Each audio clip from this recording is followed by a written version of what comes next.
Oke, assalamualaikum warahmatullahi wabarakatuh. Selamat sore semuanya. Oke, agenda kita hari ini adalah bincang buku yang kesekian kalinya. Kira-kira ada yang mau memulai dulu teman-teman menceritakan buku yang sedang dibaca atau sudah dibaca? Atau saya yang pilih? Saya. Wih, keren. Nice. Tepuk tangan dulu. Memperkenalkan diri dulu jangan lupa. Oh ya. Perkenalkan. Depan. Ini boleh promo nggak sih? Boleh. Assalamualaikum warahmatullahi wabarakatuh. Waalaikumsalam warahmatullahi wabarakatuh. Perkenalkan, nama saya Muhammad Darel. Saya adalah seorang content creator juga. Bisa dilihat namanya Darel Muhammad, sama ada satu lagi dalam jaringan. Itu aja promonya. Oke, jadi saya ingin menceritakan pesan dan kesan saya setelah membaca buku yang berjudul Animal Farm dari George Orwell. Buku ini direkomendasikan oleh teman saya, Fani Farhan Ramadan, yang katanya buku ini sangat menarik untuk menjadi perbincangan kita kalau misalnya saya membaca bukunya gitu. Dan setelah saya membacanya, ternyata memang semenarik itu, walaupun sedikit banyak saya tidak mengerti alur dari cerita di buku ini gitu. Karena jujur kalau tema politik begini saya agak pertama mungkin kurang tertarik, terus juga agak lama untuk memahami ceritanya gitu. Tapi di sini George Orwell berhasil membuat saya memahami banyak seperti gimana sebuah politik itu bisa terjadi, terus digambarin dengan contoh yang sangat sederhana melalui manusia dengan binatang gitu. Nah, itu menurut saya penggambaran yang sangat mudah untuk saya pahami, karena di sini saya tinggal perlu mengingat ada 4 domba, ada 2 babi, terus ada kuda, terus juga ada anjing. Nah, di sini ntar anjing itu bertugas sebagai tentara, babi itu ternyata di sini pintar gitu, dia kayak orang yang bekerja sebagai pemimpin lah di sebuah kelompok ini gitu. Nah, ini menurut saya sangat memudahkan saya untuk mengingat wujud dari makhluk-makhluk yang ada di sini gitu. Karena kalau mengingat nama tuh bisa agak sering lupa gitu. Jadi perlu ngulang-ngulang saya tuh. Nah, di sini sangat memudahkan saya gitu. Nah, di sini juga kenapa menurut saya sangat perlu kita membaca buku ini adalah karena isu yang dibawa itu ternyata sangat sederhana. Mungkin bukan sederhana, tapi ini salah satu pesan yang saya tangkap gitu dari buku ini, yaitu pesannya adalah gimana kalau misalnya media massa itu dikontrol oleh satu orang gitu, dikontrol oleh satu babi. Terus kalau misalnya babi ini dia jahat, terus dia tuh punya kekuatan atau power yang berupa kayak militer, maka semua itu akan selesai, nggak ada gunanya lagi itu.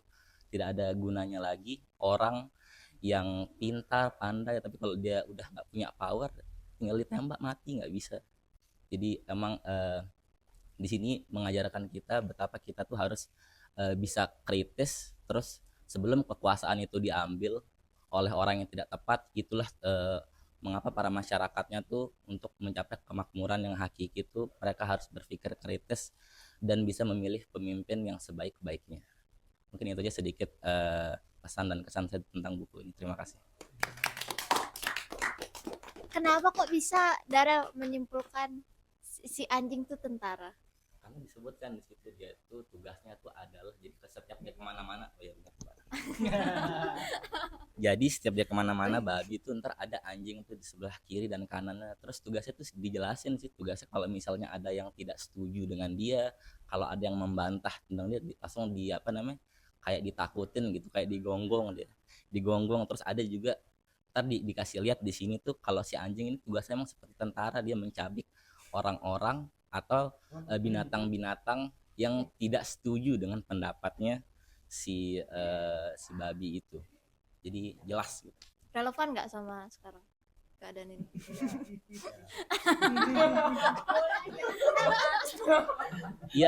Iya bener ya. Oke. Kayaknya sih Terima kasih. sesuai. Daru, tepuk tangan buat Daru dulu. Terima kasih. atas kesan dan pesan yang sudah disampaikan. Sekarang kita lanjut ke Bang Ariel. Silakan Bang Ariel. Oke, halo, selamat sore semua. Selamat sore. Sore. Hari ini aku baca kumpulan cerpen. Judulnya adalah Akhir Sang Gajah di Bukit Kupu-Kupu. Cerpen ini ditulis sama Sasti Gotama. Terus kemarin menang penghargaan Kusala Sastra Khatulistiwa tahun 2025 untuk kategori kumpulan cerpen. Yang pertama, yang sangat jelas sekali, kalian pernah dengar kalimat yang bilang don't judge a book by its cover.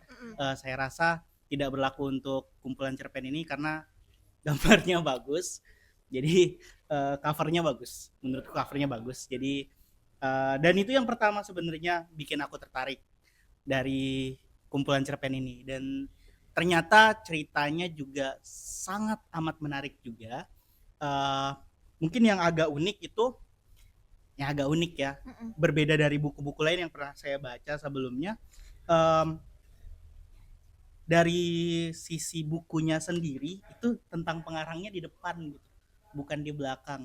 Mungkin ini untuk nguatin bahwa Sasti Gotama itu penulis baru mungkin ya, jadi kayak identitas dari si pengarang itu ditaruh di depan banget sebelum ceritanya. Kan biasanya pengarang ditulisnya di belakang kan, ini di depan. Itu yang mungkin agak berbeda. Terus cerita-ceritanya itu sangat membawa identitas Sasti Gotama sebagai seorang perempuan. Jadi memang banyak tema-temanya itu bercerita banyak tentang perempuan gitu. Misalnya kayak di cerpen pertama itu tentang Akhir Sang Gajah, itu nyeritain sebenarnya ada serpihan cerita si gajah dengan relasi antara si gajah dengan ibu dari karakter utama di cerpen itu gitu. Terus ya ada 2 cerpen, saya baca baru setengah, tapi ada 2 cerpen yang dia menggunakan hewan, dan dua-duanya itu adalah alegori dari kisah perempuan lain gitu. Misalnya kalau di Akhir Sang Gajah tadi ibu dari karakter utama, tapi kalau di ada satu lagi yang tentang harimau itu dia menceritakan dirinya sendiri sebenarnya gitu. Iya, dan banyak ya, tapi tidak semua tentang perempuan juga.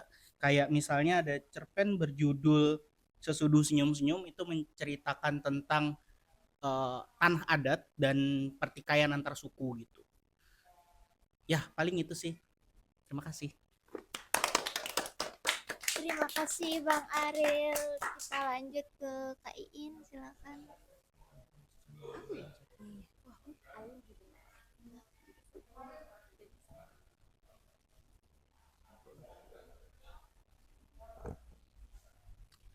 Halo. Halo. Harus mepet. Ini kedengeran nggak sih kalau dia agak jauh? Kayaknya depannya. Selamat sore teman-teman. Selamat sore. Jadi aku juga mau review cerpen dan novel. Tapi ini garis besarnya aja kok. Jangan dilihat karena banyak. Enggak kok, ini cuma garis besarnya. Garis besarnya doang. Yang pertama kumpulan cerpen Edgar Karet, judulnya Galat di Ujung Galaksi. Ini menurutku kumpulan cerpen yang satir dan bagi teman-teman yang tertarik nulis cerpen tapi dia muatannya ada politik gitu. Politik, tema-tema besar kayak di sini kan Holocaust ya. Karena kan dia penulis Israel, jadi tema-tema Holocaust itu dia masukin gitu. Tapi dia tetap nyatu dengan cerita personal tokohnya gitu. Di sini Edgar Karet pandai sekali menyatukan dua hal itu, antara yang personal dengan yang politik. Dan menurutku dimana kan kalau kita sering baca cerpen-cerpen yang politik tuh dia malah jadi kayak banal gitu ya, kayak terlalu didaktis atau terlalu dominan sisi politiknya. Tapi di sini tuh dia nyatu gitu antara yang personal dengan yang politik. Misalnya contohnya ketika pas pasang suami istri dia ke museum peringatan Holocaust, itu ada foto anak-anak dibantai. Itu dia nyambung foto anak dibantai itu dengan situasi mereka berdua yang si ceweknya baru aborsi gitu. Jadi kayak dia merasa juga pembunuh anak gitu loh. Nah gitu, antara yang personal dan yang politik nyatu gitu. Jadi ini bagus sekali kalau teman-teman tertarik membaca cerpen yang satir, dan ya antara yang personal dan yang politiknya itu bisa terbangun gitu. Terus saya baca Marguerite Duras, ini karyanya novel dan kebanyakan eksperimental. Di sini eh, di sini apa ya saya sebutannya? Saya menyebutnya karya yang abstrak sih, karena antara ruang waktunya itu tidak jelas. Terus misal ada percakapan dua orang, tapi itu ada kayak selentingan kalimat lain yang masuk gitu, entah dibicarakan oleh siapa gitu. Pokoknya dia kayak nggak nyambung dengan yang sebelumnya gitu. Jadi antara ruang waktu tokoh itu melebur, nggak ada batas. Dan di sini ada catatan dari penulisnya di mana dia bereksperimen tentang apa itu narator gitu. Sebenarnya pernah nggak kita bertanya siapa sih narator di dalam sebuah cerita gitu? Even dia nyebut dirinya aku gitu ya, aku yang nyeritain tokoh lain. Akunya tuh kan kadang sering nggak digarap gitu. Akunya nih siapa gitu, dia cuma datang aja nyeritain kayak gitu. Jadi di sini teman-teman kalau tertarik membaca bisa melihat gimana sih eksperimen narator di dalam sebuah cerita gitu, sehingga kita kemudian bertanya narator tuh siapa, terus siapa yang memandang siapa, kita melihat cerita ini dari mata siapa gitu.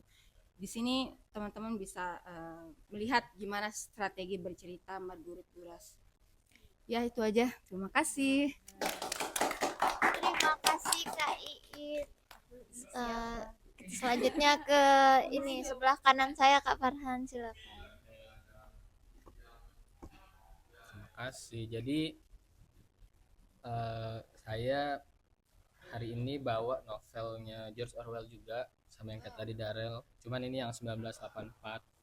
Saya baru baca bagian pertamanya aja yang sampai halaman 128, dan itu lumayan apa ya, ngebuat saya kayak jadi mind blowing banget gitu. Walaupun ini kan dia fiksi ya, fiksi karangannya Orwell dan merupakan novel distopia gitu, tapi sangat apa ya, menurut saya sangat relevan dengan zaman sekarang. Dan walaupun saya dengar-dengar ini tuh karena dia ditulis tahun 1943 pas katanya zamannya Soviet era Stalin, cuman saya belum ke arah sananya. Jadi mungkin sore ini saya cuman jabarin hal-hal yang menurut saya sangat mind blowing di novel ini, yang dimana merupakan dunia dunia fiksi yang di novel ini aja, belum ke luar-luarnya. Oke, novel ini mungkin ceritain dikit ya, kan di sini udah banyak banget yang baca.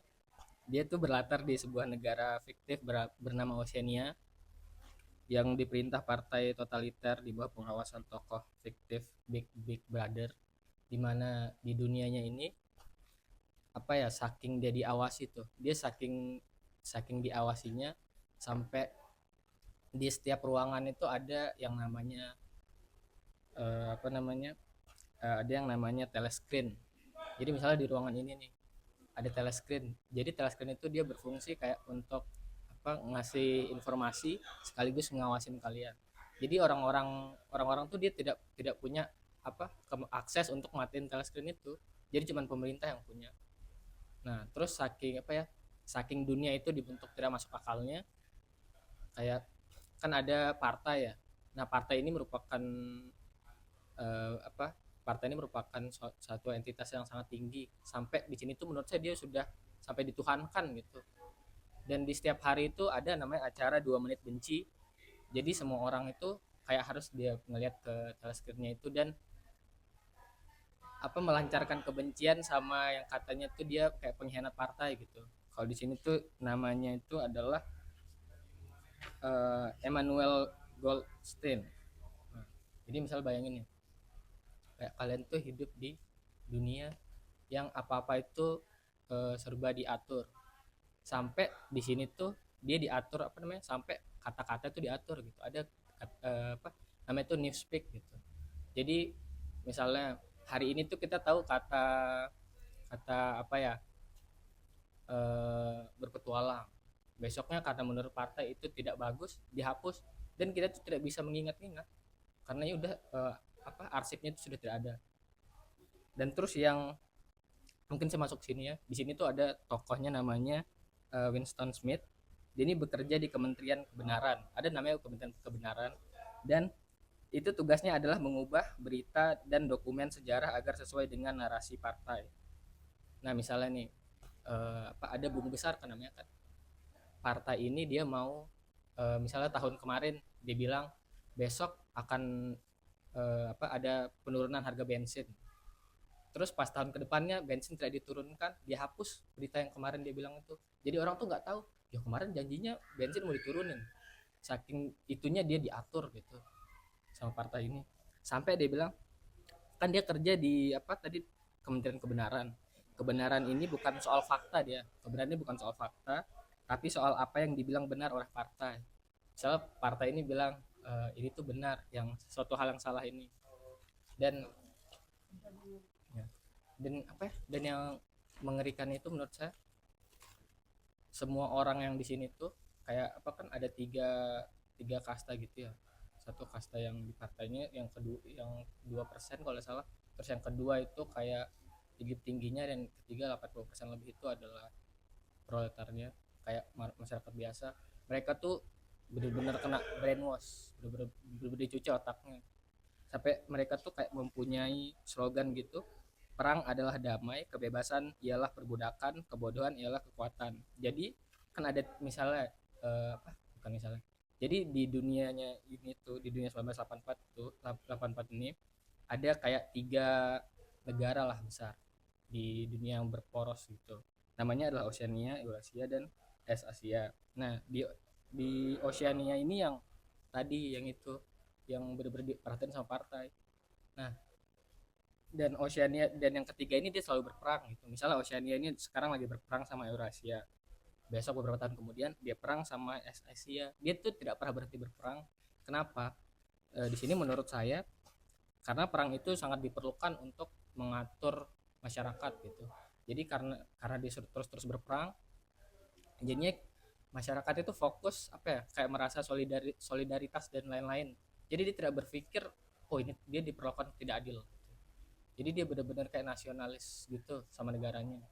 Maka dia perangnya benar-benar tidak berhenti gitu. Dan dia ngerasa partai ini adalah pahlawan. Dan yang kedua itu ada kebebasan ialah perbudakan. Jadi ini ngebuat orang-orang itu berpikir gitu. Misalnya kalau dia mau bebas berpikir kayak kritis, itu tuh kayak Kayak jadi tidak bisa sukses dan lain-lain. Karena kalau dia misalnya ikutin pemerintah, udah dijelasin kamu bakal kerja ini, jadinya tidak diperbudak. Dan yang ketiga itu kebodohan ialah kekuatan. Ini tuh saya tulis di sini adalah seperti misalnya rakyat bodoh sama dengan rakyat itu patuh. Jadi misalnya kalau rakyat ini dia sok-sok kritis gitu, itu dia dianggap kayak menentang partai. Sampai di sini tuh ada yang namanya ada yang namanya polisi pikiran. Ada yang namanya polisi pikiran. Jadi kamu berpikir aja itu tuh bisa ditangkap. Kayak misalnya nih kamu berpikir kan tadi ada 2 menit benci ya. Dan di 2 menit benci ini kamu misalnya kayak tidak menunjukkan kebencian benar-benar gitu. Kayak bakal dicurigai gitu, apakah kamu akan membangkang dan lain-lain, dan itu tuh mereka polisi pikiran. Polisi pikiran ini kayak mempunyai kekuatan sebesar itu. Jadi kok bisa aja dia langsung dieksekusi, jadinya kayak bener-bener hilang gitu, nggak ada yang tahu. Dan saking di brainwashnya dari kecil, misalnya kamu ini punya anak dan anakmu itu bisa ngelaporin kamu ke polisi pikiran, jadinya kayak bener-bener dibuat di dunia ini semua orang tuh saling curiga gitu. Orang saling curiga, dan yang parahnya lagi misalnya orang itu ingin menjalin hubungan asmara, itu merupakan kayak hal yang aneh. Jadinya karena saking sudah di brainwashnya, orang tuh jadi mikir kalau mau nikah atau mau kawin gitu, dan anaknya nanti bakal berguna enggak untuk partai gitu. Kalau dia enggak berguna dan kalau tidak akan menghasilkan anak, ya udah nggak usah nikah gitu.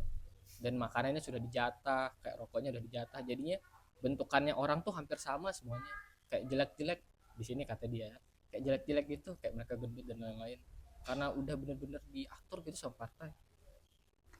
Kayak berpikir pun tuh dianggap kejahatan gitu, kayak kejahatan pikiran.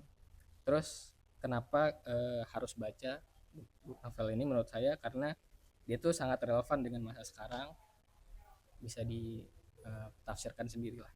Terus dia bisa bakal mengasah pikiran kritis kita. Jadi saya benar-benar habis baca yang bagian pertama itu kayak langsung merenung gitu. Dan yang ketiga akan membuat kita sadar bahwa sistem itu dia sangat mengontrol. Yang mungkin kita mikir awalnya enggak kok biasa aja, ternyata dia dikontrol. Dan di sini Winston Smith ini kan karakternya dia lumayan logis ya. Walaupun dia bekerja untuk pemerintah dan di kementerian, dia ini kayak merasa ini tuh tidak benar. Tapi di 2 menit benci itu, dia kayak jadi ngerasa benci juga sama yang musuhnya itu. Dan itu yang ngebuat dia marah. Kenapa saya bisa terbawa padahal saya udah kayak saya tuh bisa mikir gitu. Sampai kamu kalau misalnya mau nulis diary gitu, kayak mau beli buku gitu, harus sembunyi-sembunyi. Ntar bakal ada bayang-bayang polisi pikiran. Jangan kan polisi pikiran. Udah itu aja. Terima kasih. Apa yang relevan? Oke, lanjut. Masuk. Kita lanjut ke Kak Mega. Silakan Kak Mega. Halo semuanya. Halo. Oke, jadi ini aku bawa buku. Sebenarnya bukunya aku udah baca lama, jadi mungkin ada beberapa part yang terlupa. Tapi aku rasa aku pengen banget sharing soal buku ini. Jadi buku ini judulnya Bergerak Menuju Keadilan, Pembelaan Nabi Terhadap Perempuan. Ketika kita mendengar judul ini, di pikiran kita, oh penulisnya mungkin perempuan ya. Tapi yang menariknya adalah penulisnya adalah laki-laki, Fakihuddin Abdul Qadir. Dia adalah dosen dan memang ternyata sering juga udah beberapa kali menulis soal perempuan, dan ini menarik juga, kayak aku perlu cari. Contohnya ini ada judulnya sangat menarik nih, Sholawat Keadilan, Relasi Laki-laki dan Perempuan dalam Teladan Nabi, terus refleksi kiai atas wacana agama dan gender. Jadi aku rasa ini salah satu buku yang juga walaupun sebenarnya kita nggak paham-paham banget soal hadis, soal sejarah, tapi buku ini bisa merangkum dan membuat kita ya mudah gitu mengerti apa sih dibalik hadis-hadis yang mungkin berseliweran dan akhirnya menimbulkan stigma-stigma lainnya. Dan itu untuk pertama, dan ini kata-kata awalnya juga langsung menyentuh nih, dipersembahkan untuk para pejuang keadilan dan kesetaraan bagi perempuan dan laki-laki. Nah, jadi di dalam buku ini aku sukanya itu adalah ketika dia menerangkannya tuh enggak yang oh ini salah, oh ini yang benar, tuh enggak. Jadi mungkin ada 2 caranya. Yang pertama, dia memberikan kita hadis-hadis lainnya, ada loh hadis-hadis yang berkata demikian, ada loh pemaknaan-pemaknaan lainnya, dan juga dengan orang ketiga. Jadi meskipun ada pemaknaan atau hadis-hadis lainnya, tapi menurut pendapat Aisyah mengatakan demikian gitu. Jadi kita diberikan banyak opsi untuk kita untuk berpikir ulang lagi soal pemaknaan hadis yang mungkin umum beredar gitu. Dan cara penyajiannya pun aku suka. Misalnya ada teks suatu hadis, ini teksnya, ini pemaknaannya, ini pemaknaan lainnya, ini nilai yang bisa diambil, bla bla bla bla bla. Jadi kita memang dibuat berpikir, menggali, dan akhirnya bisa menyimpulkan sendiri gitu.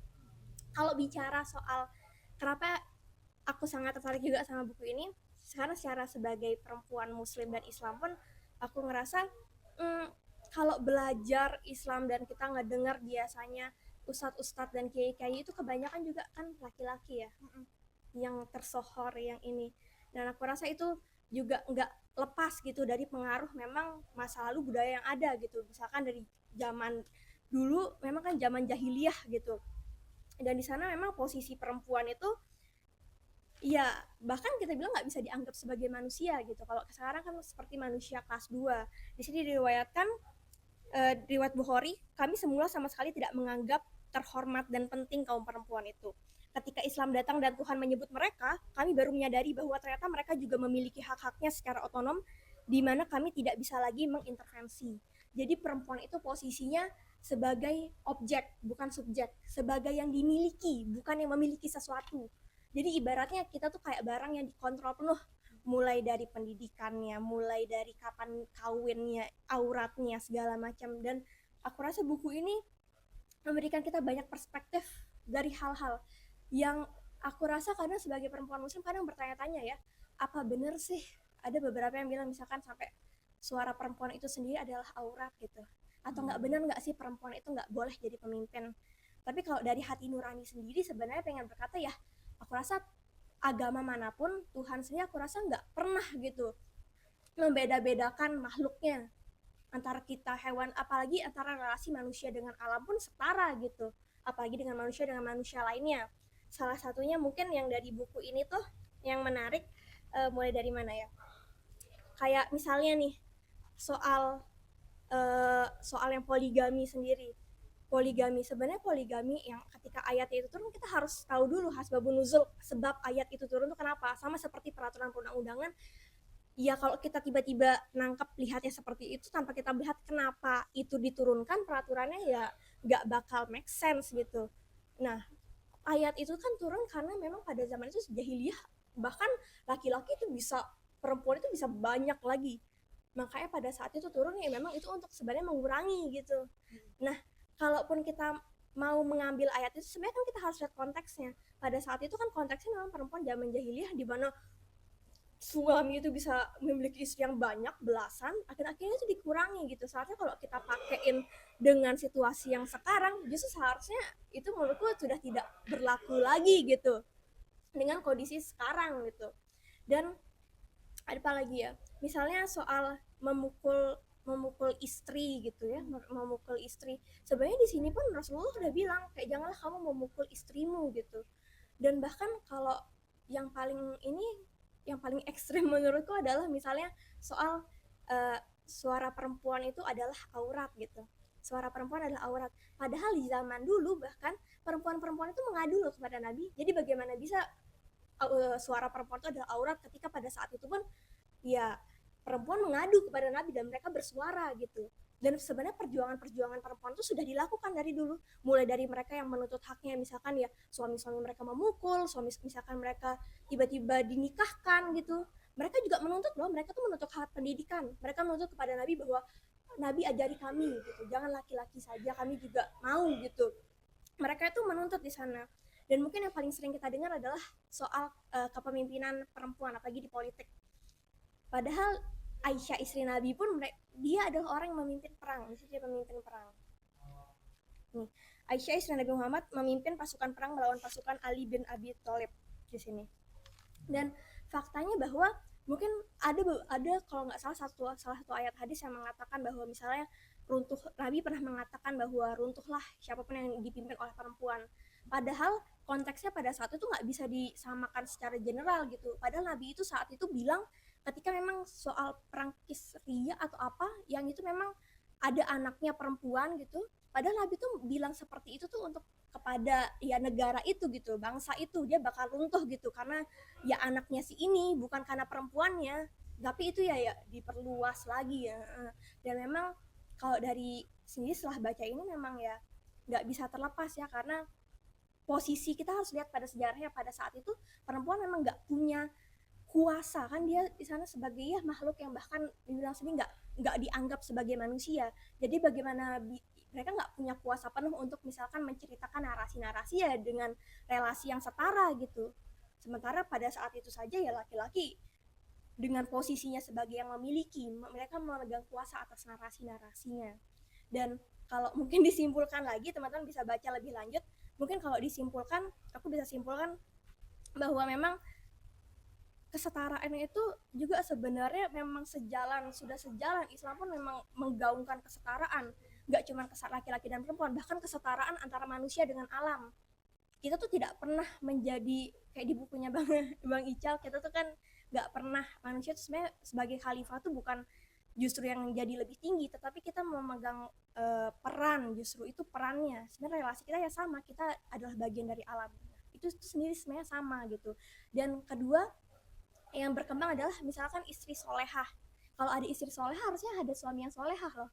Jadi kalau istri yang solehah membahagiakan suami, maka suami yang solehah membahagiakan istrinya gitu. Dan jika misalnya dikatakan lagi kalau misalnya perempuan ini justru kontradiktif ya, ketika misalnya perempuan dibilang oh nggak bisa memimpin, perempuan nanti ya masuk neraka segala macam, tapi kita sendiri perempuan itu dibebankan tugas yang sangat berat, yaitu merawat generasi.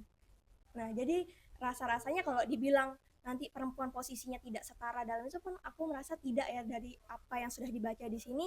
Dan buku ini bisa salah satu jadi pengantar kita untuk lebih dekat dengan agama sendiri yang terutama yang beragama Islam, untuk lebih jauh melihat bagaimana posisi perempuan sebenarnya pada masa itu.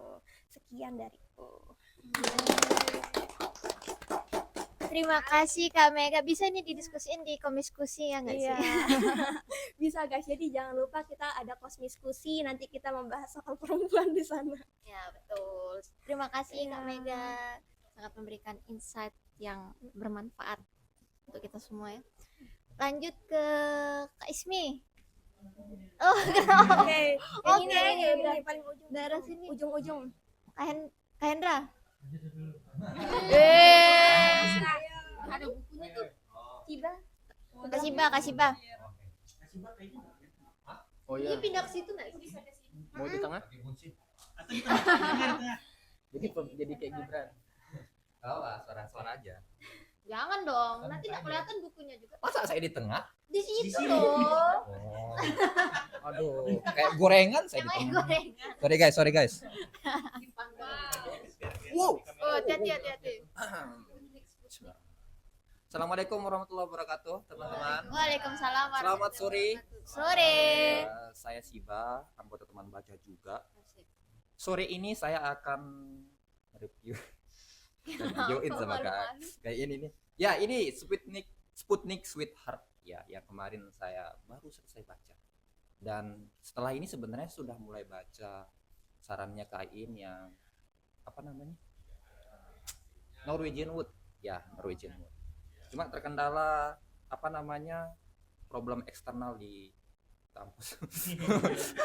Ada tugas kampus yang lebih besar ya, jadi agak terhambat baca buku itu.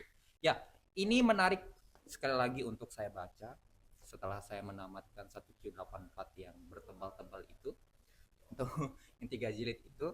Ya, kemudian saya memasuki dunia Murakami kembali dengan perasaan dan kesan yang sama juga ya. Aneh, absurd, dan ya orang-orangnya, tokoh-tokohnya juga saya notice itu kayak sebelum-sebelumnya punya kecenderungan seksual yang aneh. Walaupun tidak seradikal yang 1Q84 ya. Kain lebih tahu, lebih banyak soalnya lebih banyak baca untuk Murakami sendiri. Tapi setelah 1Q84 kan saya punya ya pemikiran soal bagaimana Murakami membangun dunianya begitu. Dunia dan tokoh-tokohnya yang aneh-aneh itu. Nah, ini pun saya mendapatkan pengalaman yang sama. Mungkin dengan intensitas adegan seksual yang sedikit lebih ringan ya, nggak terlalu barbar seperti 1Q84 yang setiap scene pasti ada. Awal-awal baca itu saya agak shock ya, gitu. Ya, tapi setelah itu saya mulai terbiasa lah dengan keanehan-keanehan itu yang mungkin mereka mungkin kalau adegan seksual itu kayak dia lari aja gitu. Kayak apa namanya, aktivitas lari itu biasa aja, bicarakan biasa-biasa aja begitu. Nah, di sini pun semakin aneh ketika tokoh utamanya itu orang yang menyukai perempuan yang lebih tua 17 tahun dari dirinya. Bayangkan, perempuan ini udah aneh nih sebenarnya ya. Perempuan menyukai perempuan yang lebih tua darinya 17 Perempuan tahun. yang Oke. Gitu kan, udah aneh. Dua keanehan di sana itu menurut saya. bagi orang-orang konvensional kayak apa namanya, kayak kita yang ada orang lesbi terus dia suka sama orang yang lebih 17 tahun lebih tua darinya gitu kan. Itu udah dua keanehan yang menurut saya masih mungkin pembaca pertama Murakami akan aduh, ini apaan, ini novel ini begitu. Nah, setelah itu kerumitan ini menjadi ketika si narator K itu, K ya namanya ya, narator K itu tidak ada nama panjang, K aja gitu. Kak? Ya K aja itu dia suka sama si tokoh yang menyukai tokoh yang lain. Ini jadi rumit ya saya jelasin. Jadi namanya ada tokoh nih. Saya Sumire namanya, sebenarnya tokoh sentral di sana. Sumire. Nah, Sumire ini orang yang tadi saya sebut lesbi itu. Oh, Ya, oke. jadi dia suka sama perempuan yang lebih tua dari dirinya. Kemudian si K narator yang menceritakan ini juga suka sama Sumire gitu. Jadi segitiga ya. Kind of, oke. Ya gitu. Sebenarnya si Miu yang nama perempuan yang lebih tua dari Sumire ini, saya rasa di selama cerita ini tidak menyatakan perasaan sukanya kepada si K ya. Jadi saya nggak bisa sebut segitiga ya. Jadi itulah.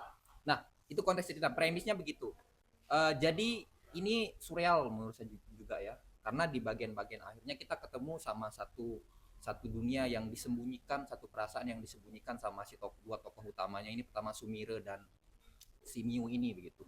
Nah, si K ini juga nggak kalah anehnya begitu. Dia ini suka sama Sumire, tapi karena dia sulit mengungkapkan perasaannya, karena ini udah kayak teman lama begitu, akhirnya dia selingkuh dengan ibu muridnya gitu. Dia seorang guru. Nah, jadi dia punya murid tuh. Nah, ibu muridnya dia selingkuh sama ibu muridnya. Jadi saya sebenarnya belum bisa nalar itu gimana ceritanya ke depan ini saya. Tapi saya terus karena sekali lagi dengan kekuatan narasinya si Murakami, saya tetap bertahan gitu. Yang patut diapresiasi, selalu bisa kita apresiasi sama Murakami, menurut saya itu adalah narasinya yang flow gitu. Flow. Jadi kita tetap bertahan walaupun aneh bin ajaib ceritanya gitu. Ya, jadi nanti klimaksnya nanti akan ada di bagian-bagian akhir. Sumire akan menghilang nanti di salah satu pulau di Yunani begitu. Nah, nanti itu kompleksnya di situ. Nanti kita ketahui kenapa si Miu itu sendiri yang punya suami itu tidak pernah bersetubuh dengan suaminya begitu. Dia punya trauma sepertinya ya. Dan diceritakan di dalam surat dalam novel ini. Jadi si K ini kan ketika Sumire menghilang juga, ini kan masalahnya ini yang bikin ribet ini, si Sumirenya menghilang, tiba-tiba menghilang gitu. Ketika dia melakukan perjalanan ke Yunani bersama Miu, karena Miu ini adalah pebisnis anggur ya, wine gitu. Nah, dia menghilang tiba-tiba di Pulau Yunani. K ditelepon oleh Miu yang di Jepang, datang ke sana nyari si Sumire ini kemana, entah kemana. Nah, kemudian di saat itu si K ini, si narator ini menemukan satu kotak yang berisi, nanti di sana itu ada flash disk kalau nggak salah yang berisi dokumen begitu. Dokumen. Dan si Sumire ini, kenapa saya suka sama si Sumire ini, tokoh ini, karena dia seorang orang yang pengen menjadi penulis gitu. Dan saya merasakan keresahan yang sama dengan Sumire gitu.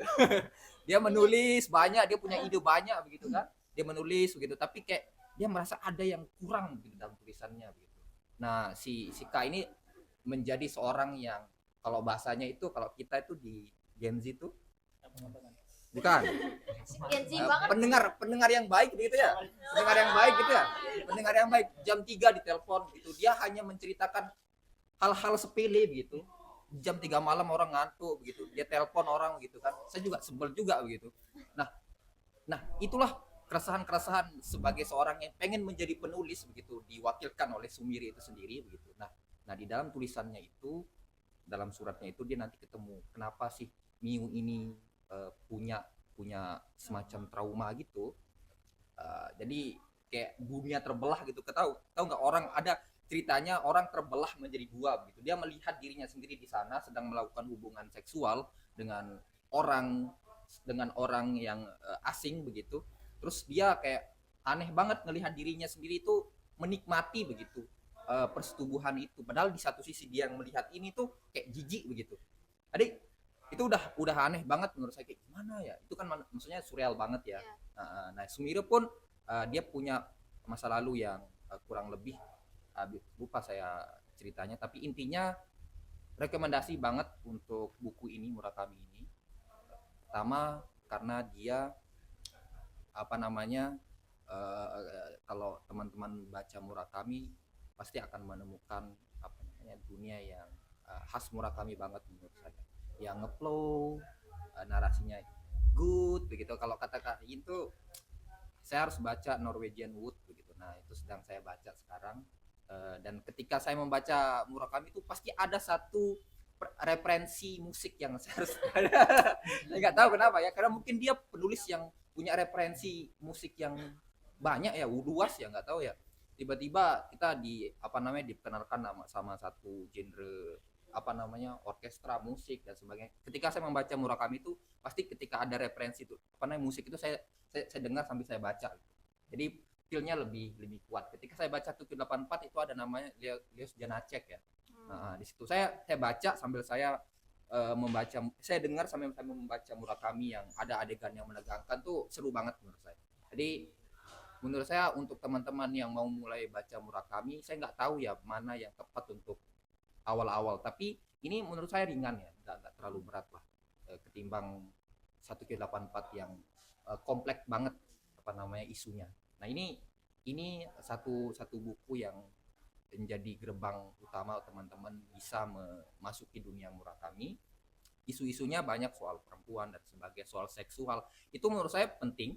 Itu salah satu bentuk sex education dan mungkin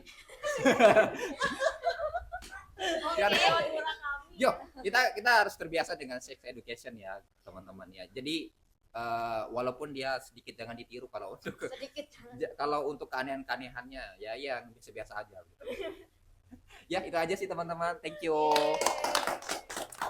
Terima kasih Kak Siba. Kak Ismi udah siap? Silakan. Oke, silakan. Ismi Siba. Iya. Selamat sore semuanya. Sore. Perkenalkan, saya Ismi, salah satu peserta magang teman baca. Jadi di sini saya sebenarnya belum selesai baca buku ini, walaupun buku ini kecil, karena saya juga seorang pemula dalam membaca buku. Kenapa buku ini saya putuskan untuk membaca buku ini? Karena waktu itu sebenarnya saya cari rekomendasi di TikTok sebenarnya. Jadinya yang muncul waktu itu buku ini karena memang saya tertarik dengan isu-isu yang berkaitan dengan perempuan juga. Judul bukunya itu Perempuan di Titik Nol. Jadi sekali lagi saya masih belum selesai membaca buku ini dan saya masih di pertengahan di antara masih bercerita sampai masa remajanya si tokoh. Jadi buku ini menceritakan tentang seorang perempuan bernama Firdaus. Dia adalah seorang perempuan yang bisa dibilang punya masa kelam yang kelam banget gitu. Jadinya dia adalah seorang pelacur yang dimana sebenarnya tujuan dia menjadi pelacur itu adalah untuk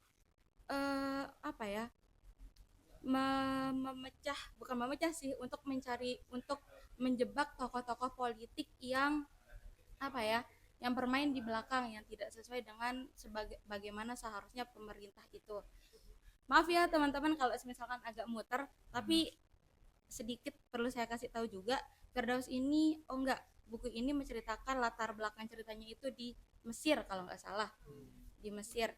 Tapi sedikit yang perlu saya sampaikan di sini itu, maaf ya semuanya saya agak ngeblunder. Lanjut. Ngeblunder saya ini. Jadi ceweknya itu namanya Firdaus ya? Iya.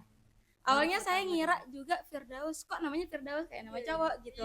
Tapi namanya itu Firdaus ya, dia cewek, namanya itu Firdaus.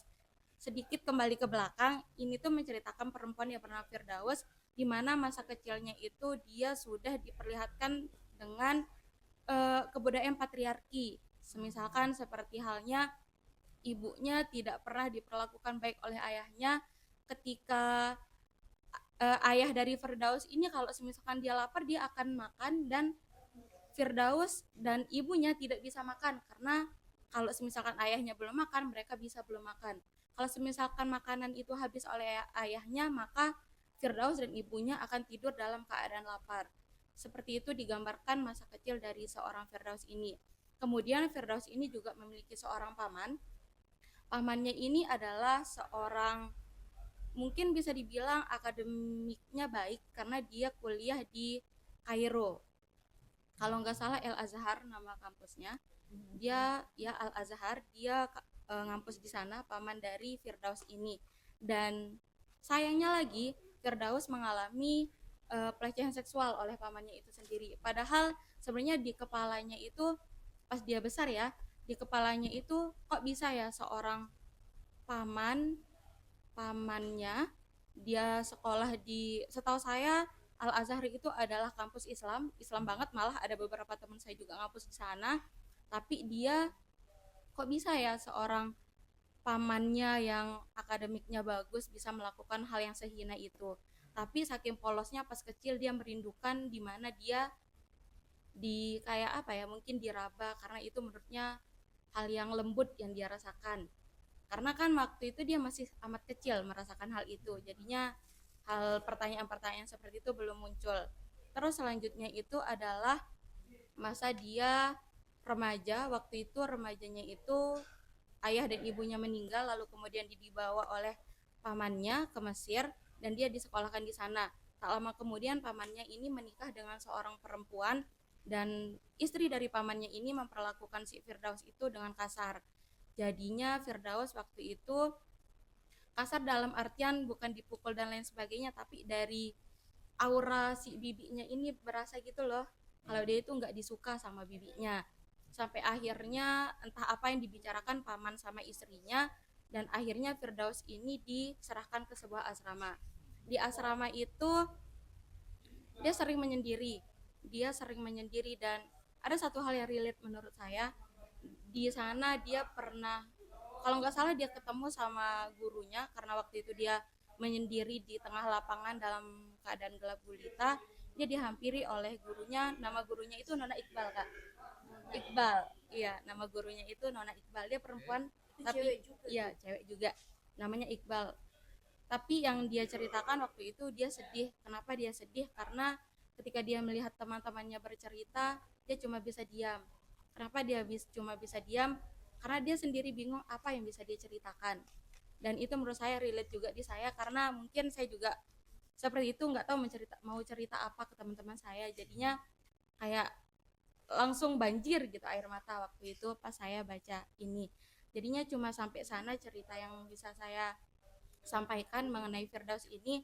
Tapi satu hal teman-teman, ini menurut saya sebagai pemula cukup berat untuk dibaca karena penggunaan metafora yang lumayan tinggi.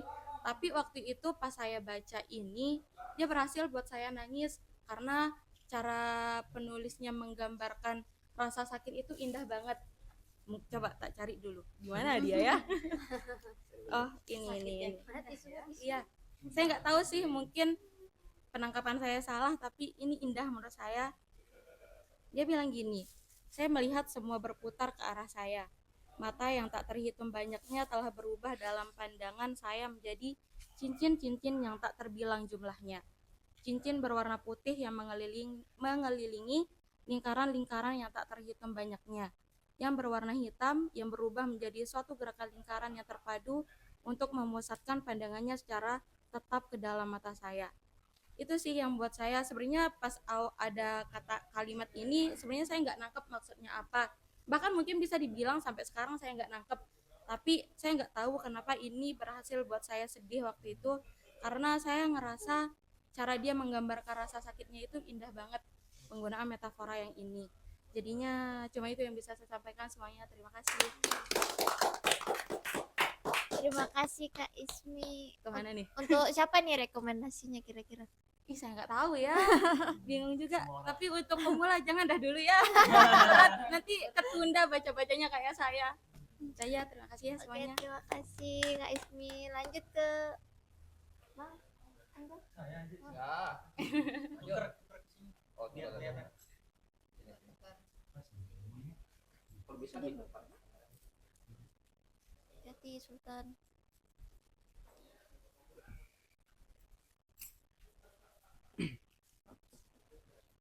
Langsung.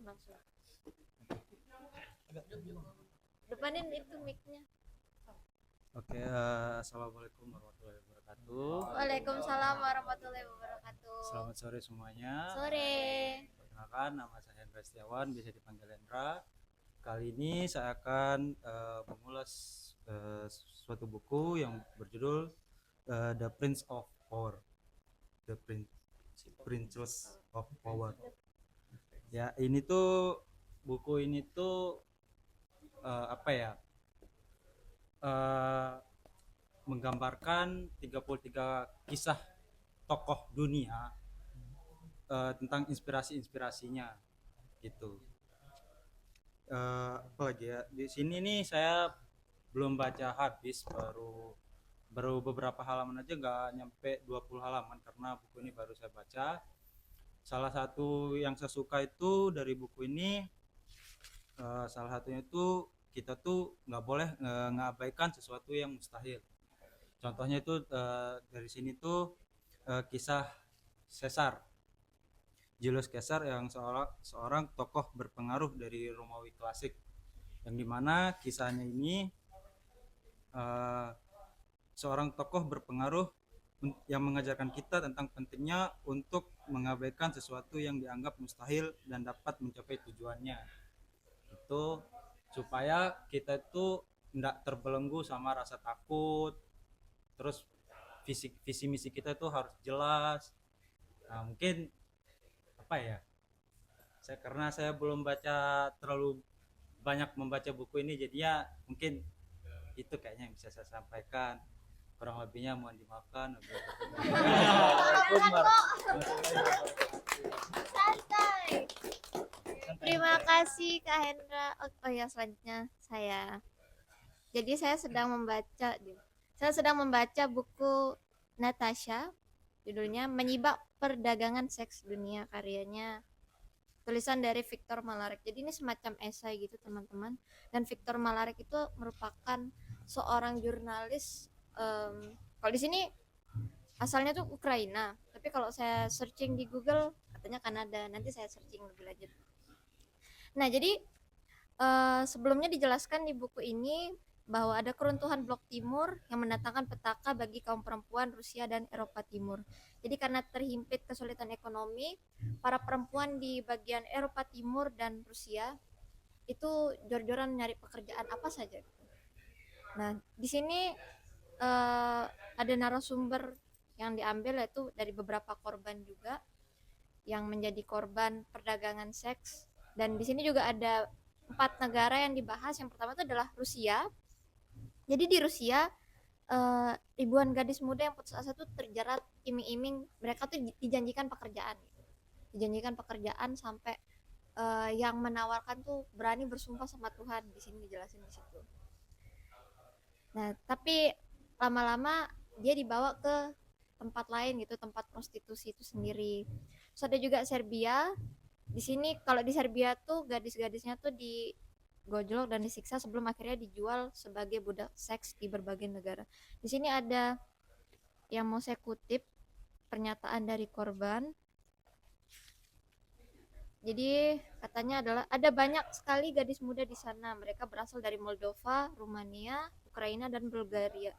Ya, beberapa menangis, yang lainnya kelihatan ketakutan. Kami dilarang saling berbicara, tidak boleh saling memberitahukan nama atau tempat asal. Laki-laki kejam dan jelek bolak-balik masuk dan menyeret gadis-gadis ke kamar. Kadang-kadang mereka memperkosa di hadapan kami. Mereka berteriak pada kami, menyuruh kami bergerak seperti ini atau itu, menyuruh menikmati, mengerang, sungguh memuakkan. Terus di sini juga mereka yang melawan tuh dipukuli. Jika tak mau menurut, mereka dikunci dalam ruangan gelap berisi tikus dan tidak diberi air atau makanan selama 3 hari. Satu gadis menolak melakukan seks anal dan malamnya si pemilik membawa 5 laki-laki. Mereka menindihnya dan masing-masing melakukan seks anal terhadapnya di hadapan kami semua. Dia menjerit-jerit dan kami semua menangis. Saat saya membaca buku ini ada banyak energi yang saya butuhkan, karena awalnya saya niatnya membaca buku ini karena teringat bukunya Eka Kurniawan yang berjudul Cantik Itu Luka. Situ kan ada di bagian alurnya itu tentang rumah bordil ya, tentang prostitusi juga. Dan saya jadi tertarik dengan topik tersebut dan akhirnya membaca buku ini. Ternyata sangat mengerikan teman-teman, karena tidak melihat umur juga yang menjadi korban, bahkan anak-anak pun ada. Dan ternyata sebagian besar yang menikmati layanan perdagangan seks ini adalah negara-negara bagian timur atau Arab gitu. Kayak Mesir, Israel gitu, banyak di sini. Sini paling yang, karena saya baru baca awal, yang baru saya ketahui adalah di sisi Israel itu sendiri. Tadi dia caranya tuh dijanjiin pekerjaan, katanya bakal dipekerjakan di Rusia, di situ. Di Rusia, terus ujung-ujungnya dibawa muter-muter gitu. Setiap ditanya, saya mau dibawa kemana, dan mereka tuh bakal dipukulin.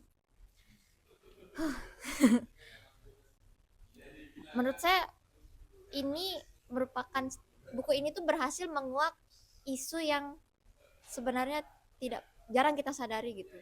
Ternyata ada loh perdagangan seks seperti ini. Bahkan backingannya sampai polisi atau orang-orang besar di luar sana, dan semua diungkapkan di buku ini. Dijelaskan juga di sini ada laporan yang menyatakan bahwa trafficking atau perdagangan manusia itu menyengsarakan perempuan dan anak, membuat mereka mengalami pemerkosaan, siksaan, HIV atau AIDS, dan bahkan penyakit menular seksual lain, kekerasan, kondisi kerja yang berbahaya, kurang gizi, serta ketergantungan terhadap alkohol dan obat-obatan. Makin banyak orang dewasa dan anak yang dipaksa melakukan prostitusi, dan juga anak jalanan yang mengidap HIV atau AIDS. Terus juga mengenai judulnya Natasha, jadi Natasha ini adalah nama untuk yang diberikan kepada para korban gitu. Jadi mereka kalau disuruh melayani dipanggil Natasha, Natasha gitu. Karena Natasha ini nama yang populer di daerah Rusia, makanya judulnya Natasha gitu. Yang membuat saya bertanya-tanya ketika membaca buku ini adalah, bukan bertanya-tanya sih, tapi menyadari sesuatu, kalau ternyata kalau terjadi kesulitan ekonomi, kemudian sistem yang tidak benar di suatu negara, itu yang paling merugi adalah perempuan. Ini menyedihkan sekali karena saya juga perempuan. Bahkan insight yang saya dapat di sini, rata-rata kan sebenarnya perempuan-perempuan di sini itu tidak niat untuk menjual diri gitu, tidak berniat untuk mendapatkan kenikmatan dari situ. Mereka cuma berjuang untuk hidup, dan itu sangat menyedihkan bagi saya. Dan buku ini berhasil menjelaskan dengan tidak membosankan gitu mengenai apa pemicu terjadinya perdagangan ini, terus apa penyebabnya, siapa di baliknya, dan daerah mana aja yang rawan ada hal seperti ini gitu. Dan saya rasa saya butuh membaca lebih banyak lagi mengenai buku ini dan buku-buku lainnya mengenai isu seperti ini. Next mungkin saya mau mencoba menulis esai soal ini. Sekian dari saya. Assalamualaikum. Selanjutnya Bang Ziki.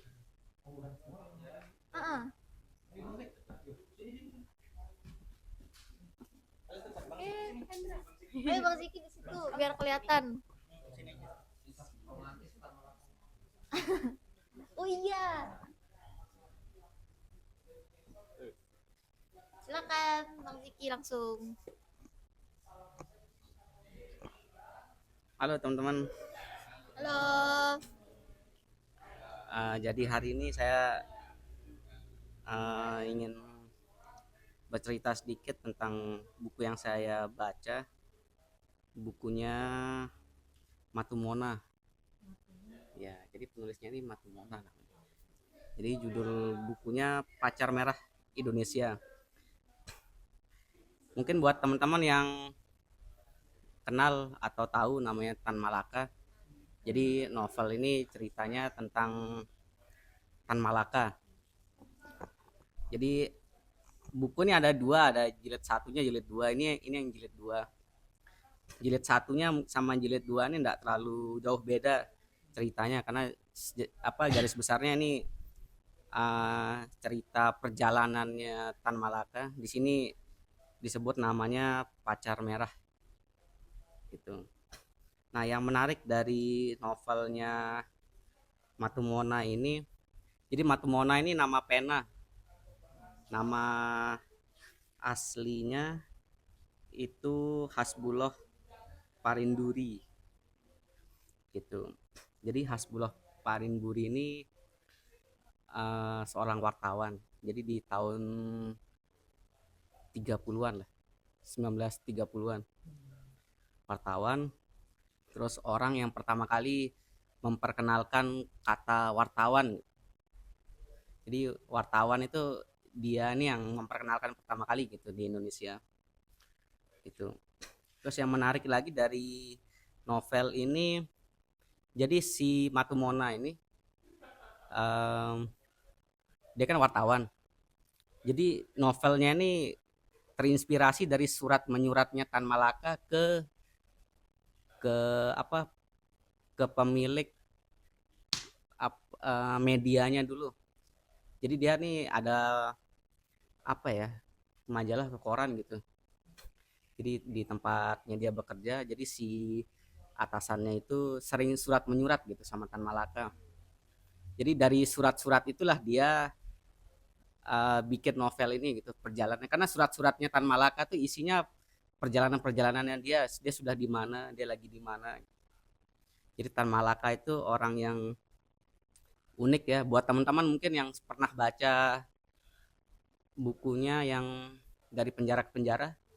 Kalau ada yang pernah baca itu, kurang lebih novel ini isinya hampir-hampir sama gitu, kayak kayak dari penjara ke penjara itu. Dia ceritanya perpindahannya Tan Malaka gitu dari daerah, dari negara suatu negara ke negara lainnya terus seperti itu gitu.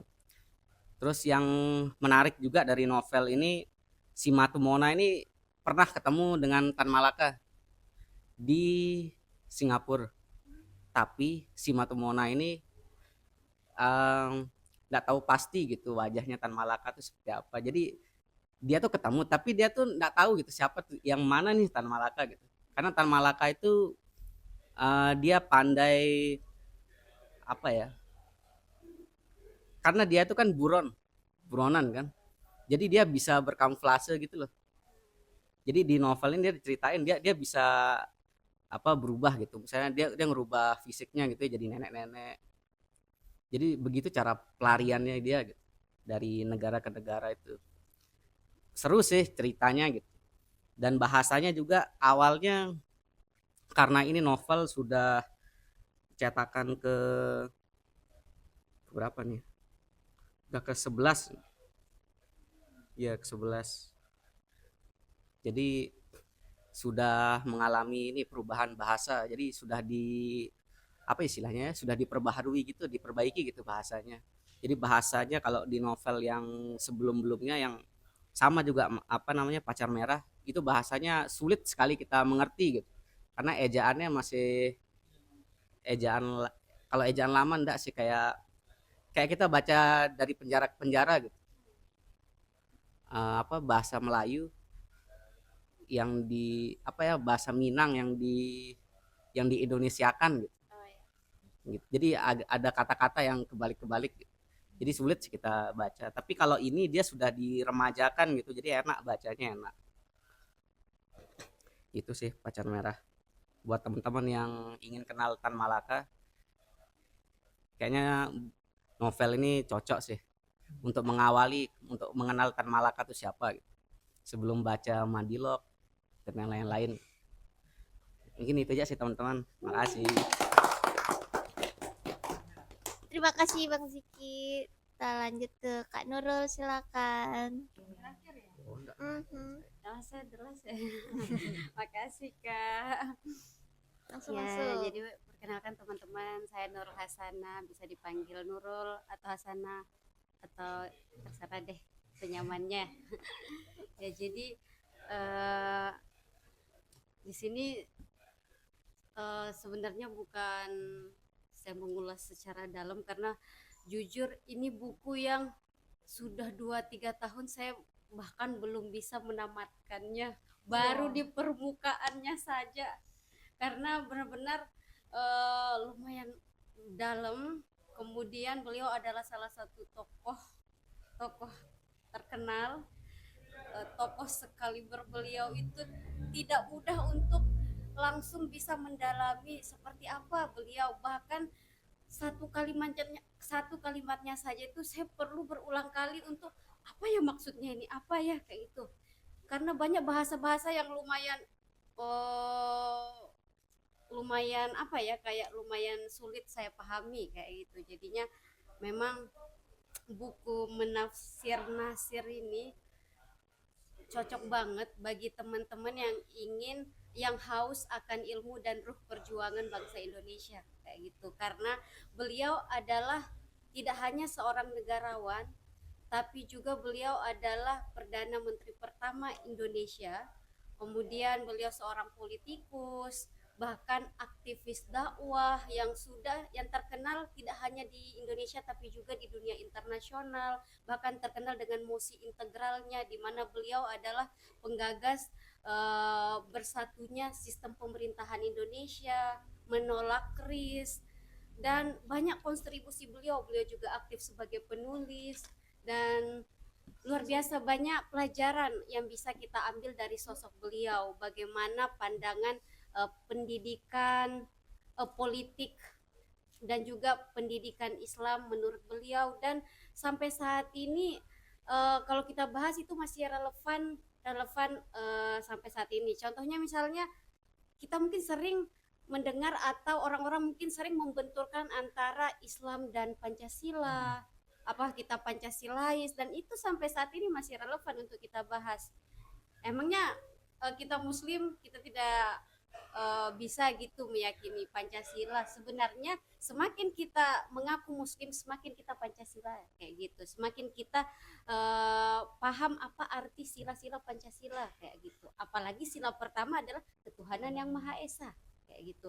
Dan juga di dalam buku ini benar-benar saya baru permukaannya, jadinya belum bisa mengulas lebih banyak karena buku ini intinya cocok banget bagi teman-teman yang ingin mendalami seperti apa itu politik Islam, terus bagaimana sih beliau menyarankan manajemen dakwah atau berdakwah seperti apa yang baik dan benar. Jangan hanya berdakwah hanya sekedar ceramah atau bicara saja, tapi bagaimana kita bersikap, bagaimana kita menunjukkannya dalam perbuatan kita sehari-hari.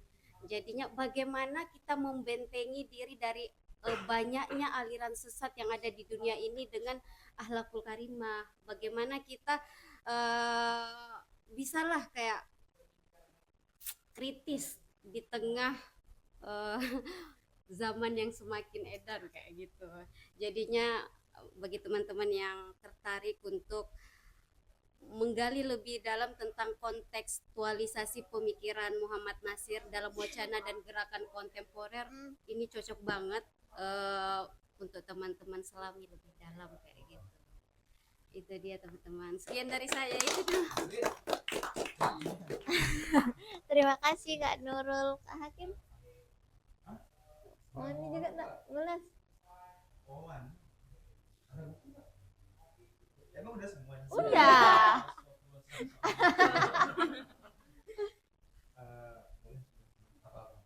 Jadi di sini nggak kelihatan. Iya, nggak kelihatan. Di sini aja di tengah. Benar-benar. Kayak goreng.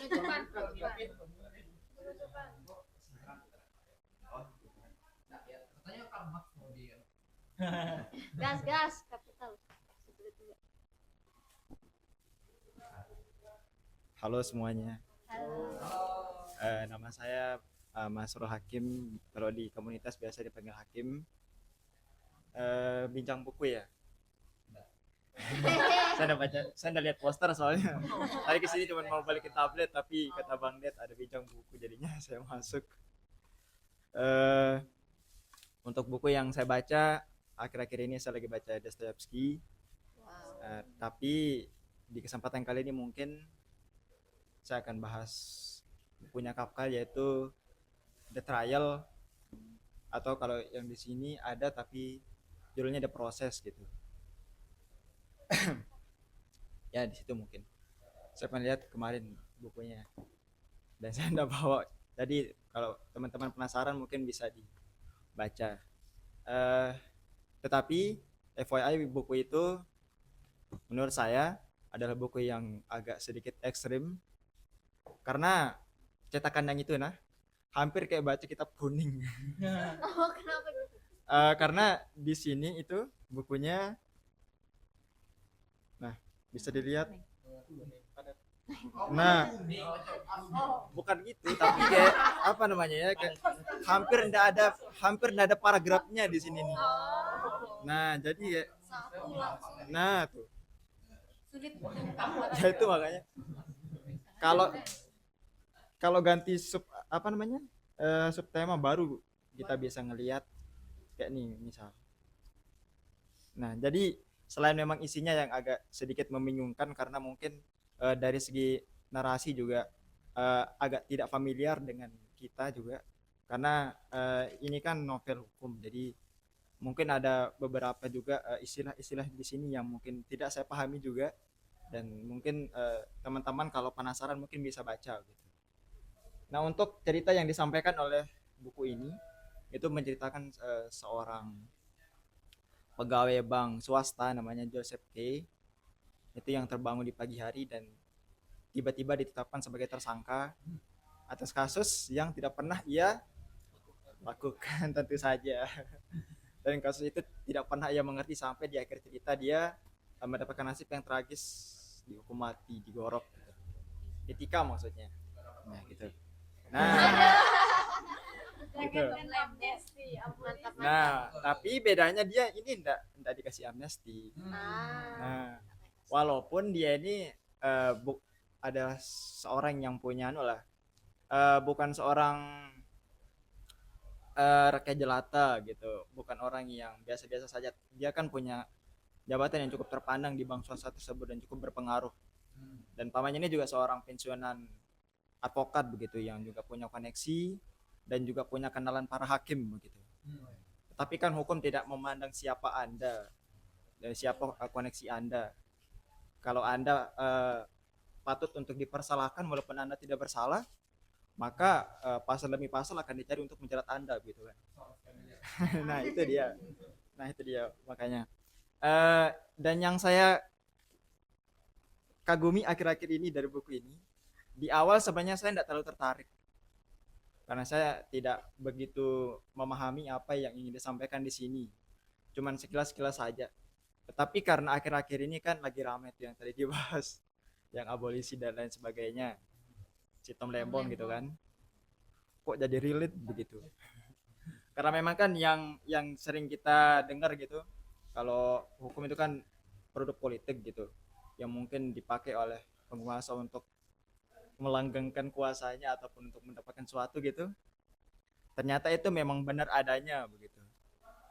Seperti yang saya sampaikan tadi, orang tidak bersalah tetapi selama dia patut untuk dipersalahkan, maka kan pasal demi pasal akan dicari untuk menjerat begitu kan. Nah,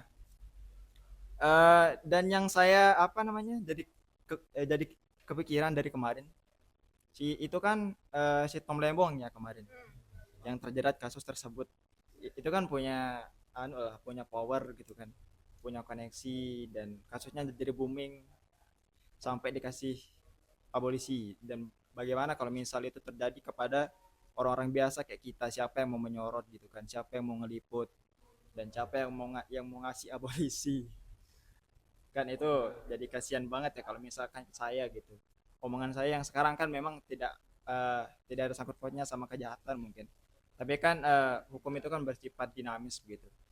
Bisa aja nanti hukum yang dikualifikasi tahun-tahun belakangan kan akan bisa menjerat saya, atau mungkin akan bisa menjerat teman saya yang kemarin bilang Menteri Kebudayaan itu ngaco. Itu kan bisa aja kan, kita kan nggak tahu begitu. Nah, jadi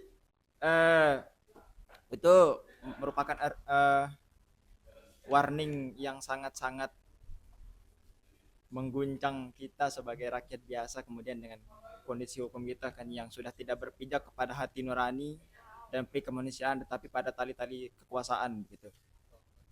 Jadi buat teman-teman yang mau baca buku ini, baca. Ya, perintah, bukan mempersilahkan, tapi bacalah buku ini. Ya, itu dia. Mungkin itu saja dari saya. Sekian dan terima kasih. Terima kasih Kak Hakim. Kak Isna? Oke. Itu tadi akhir dari bincang buku kita di minggu ini. Terima kasih semua. Tepuk tangan. Hari ini bacaannya ini ya, agak berat. Topiknya tuh serius hari ini kita membahas. Mantap. Keren banget. Oke. Ya, keren banget. Itu tadi akhir dari bincang buku kita minggu ini. Terima kasih teman-teman semua yang sudah menyempatkan hadir. Bacanya keren-keren. Tunggu bincang buku selanjutnya di 2 minggu nanti. nanti. Oke, dari saya Aura, sekian, terima kasih. Assalamualaikum warahmatullahi wabarakatuh. Sore.